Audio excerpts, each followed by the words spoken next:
कोल्हापुरात पंचगंगा नदीजवळ असणाऱ्या सर्वेश्वर महादेव मंदिराच्या पाठीमागील ओढ्यात मृतदेह आढळून आलाय। त्याचं वय वर्ष 50 ते 55 वर्ष असल्याची शक्यता वर्तवली जाते।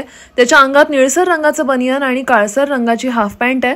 हा मृतदेह करवीर पोलिसांनी 6 जुलै रोजी दुपारच्या दरम्यान ताब्यात घेतला। सध्या पोलिसांनी पंचनामा करून मृतदेह सीपीआर मध्ये पाठवला। कोल्हापुरातील पंचगंगा नदी परिसरात सर्वेश्वर महादेव मंदिर आहे। याच्या पाठीमागील बाजूला असणाऱ्या ओढ्यात स्थानिक नागरिकांना मृतदेह आढळून आला। याची माहिती तातडीने स्थानिक नागरिकांनी अग्निशमन विभागाला पाठवली। याची माहिती अग्निशमन दलाला मिळताच अग्निशमन अधिकारी कांता बांदेकर यांच्या पथकासह लाईफ रेस्क्यू टीमचे सहकारी घटनास्थळी दाखल झाले।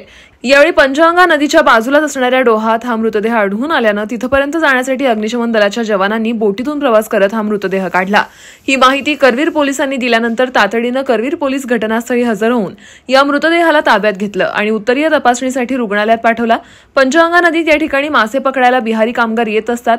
या ठिकाणी पाणी खोल आहे याचा अंदाज लवकर येत नाही। यामुळे ही दुर्दैवी घटना घडल्याची शक्यता स्थानिक नागरिकांमधून वर्तवली जाते। यावेळी अग्निशमन दलाचे अधिकारी कांता बांदेकर, संजय पाटील, केतन जनवेकर, अक्षय शिंगारे, दिगंबर वासुदेव यांच्यासह स्थानिक नागरिकांनी मृतदेह बाहेर काढण्यासाठी सहकार्य केलं।